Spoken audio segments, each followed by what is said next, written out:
গতকালকে 29 তারিখ একটা অনাকাঙ্ক্ষিত ঘটনার প্রেক্ষাপটে আজকে আমরা এখানে জরুরি মিটিং করতে বাধ্য হয়েছি।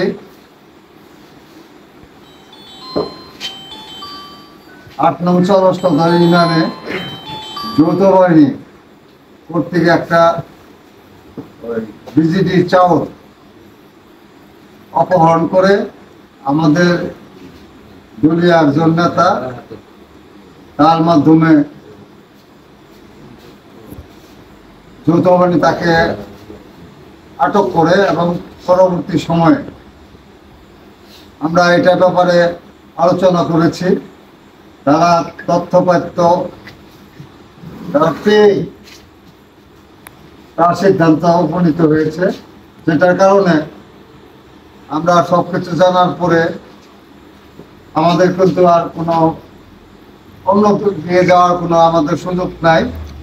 কারণ আমাদের দলীয় নেতা কেউ যদি অনৈতিক কাজের সাথে সম্পৃক্ত থাকে বা আমরা যদি অনৈতিক কাজের সাথে লিপ্ত থাকি, কাজে আমরা যারা দল করি, দলের নেতা কর্মী যারা আমরা আদর্শিক রাজনীতি করি, আমরা কিন্তু কেউই ছাড় পাওয়ার উপযুক্ত না। সেই সুবাদে আজকে এই আলোচনা সভার আয়োজন। এই উপলক্ষে এখন আমাদের আহ্বায়ক সাহেব, সভাপতি সাহেব এটার বিস্তারিত আলোচনা করবেন। আপনারা ধৈর্য সহকারে শুনে আপনাদের সুনির্দিষ্ট মতামত আমাদেরকে দিবেন, ওটার আলোকেই আমরা সিদ্ধান্ত করব। ধন্যবাদ। আজকে অনেক ধারিত সভার সংগ্রামী নেতৃবৃন্দ,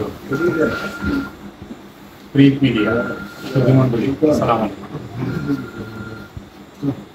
আপনারা সবাই শুনছেন যে আমাদের চন্দ্রকোনা ইউনিয়নে গিয়ে চরস্তদার ইউনিয়নে একটা ঘটনা ঘটছে।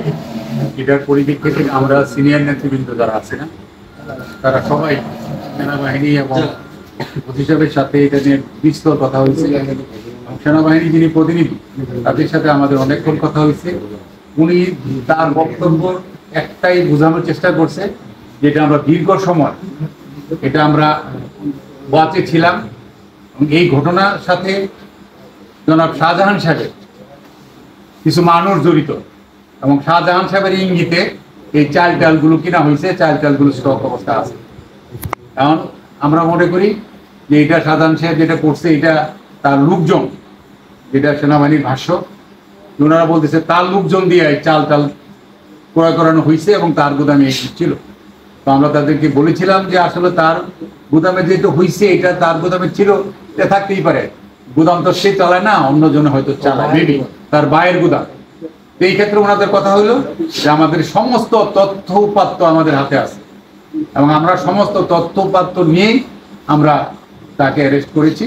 এবং আপনারা এটা দয়া করে আমাদেরকে অনুরোধ করে কোনো লাভ নেই, আপনারা সাংগঠনিকভাবে আপনারা যে ব্যবস্থা করেন, কিন্তু আমরা মামলা থেকে আমরা কোথাও পিছু যাবো না। হয়তো উনি যদি কোনো কারণে আবার যদি মানে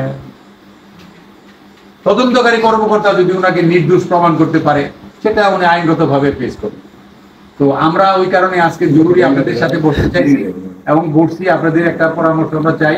এখানে আমাদের যুগ্ম আহ্বায়কবৃন্দ আছেন, ইউনিয়ন প্রেসিডেন্ট, সেক্রেটারি সাহেবরা আছেন। আপনারা দয়া করে একটা আলোচনা করবেন কিভাবে এই ব্যাপারটাকে সুরাহা করা যেতে পারে। তাকে আমরা কি বহিষ্কার করবো না কি শাস্তি দেওয়া যেতে পারে, শাস্তির আওতা আনবো কি আনবো না, এটা আমরা সঠিক একটা সিদ্ধান্ত আপনারা দিবেন। না দিলে হয়তো বা দেখা যাবে যে এটা যেহেতু সারা বাংলাদেশ দেখতেছে, টিভিতেও হেডলাইন আসছে, কালকে পেপারে 4-5টায় আসবে, আলটিমেটলি আমরা একটা বিপদে পড়ে যাব।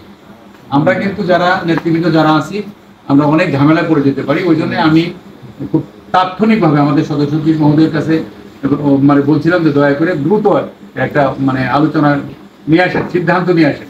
সিদ্ধান্ত দিয়ে কি করা যেতে পারে, কি করলে ভালো হবে, আমরা বসে আলোচনা করে একটা সিদ্ধান্ত নিব, যাতে পরবর্তীতে যেন এটা আমাদের উপরে যেন আর কোনো ঝামেলা না আসে। তো আমি আপাতত এই পর্যন্তই বলতেছি, তারপরে আবার বলবো। আপনারা যারা নেতৃবৃন্দ আছেন, আপনাদের সুনির্দিষ্ট মতামত দরকার। আপনাদের একটা মতামত চাইবো আমরা, আপনারা ইউনিয়নওয়ারি মতামতটা দিবেন কিভাবে আমরা এর থেকে পরিত্রাণ পাওয়া চাই। আইনগত যেটা আছে এটা লড়তে হলে আমরা লড়বো, কিন্তু এই মুহূর্তে দলীয়ভাবে আমরা কি করব, কি করা উচিত, এটা আমরা আজকে যারা নেতৃবৃন্দ আছেন তাদের কাছে শুনবেন, কোনো ভাগ হওয়া যাবে না। এখানে আমি এটা বললাম অমুক এটা বলতেই হবে এরকম কিছু না। এটা ওনারা যেটা বলছে আমরা আপনাদের জানাইলাম, ওনারা এইগুলি বলছে। মানে এই পরিপ্রেক্ষিতে আমাদের করণীয়টাই, আমরা যে করণীয়টা আপনারা বলবেন আমি সেভাবে ব্যবস্থা নেব। সবাইকে ধন্যবাদ। পরবর্তীতে আবার আমি লাইভে আসবো।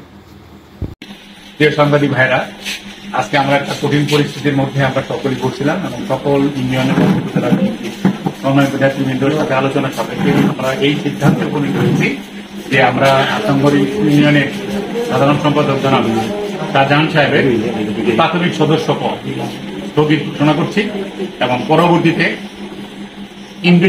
আমরা ইনভেস্টিগেশনের পরে যদি দোষী সাব্যস্ত হয় তখন আমরা তার পদকে আবার চিরস্থায়ী করে দিব। আর উনি যদি আলহামদুলিল্লাহ আল্লাহ পাক যদি ওনাকে আবার ফেরত নিয়ে আসে, আমরা আমাদের মাধ্যমে যারা আজকে ওনার এই সদস্য স্থগিতের পক্ষে ছিলেন আপনারা দয়া করে তার সকল পদগুলি আবার আমরা তার আবার ফেরত দিব। এটি আজকে আমাদের অঙ্গীকার। জি, থ্যাংক ইউ।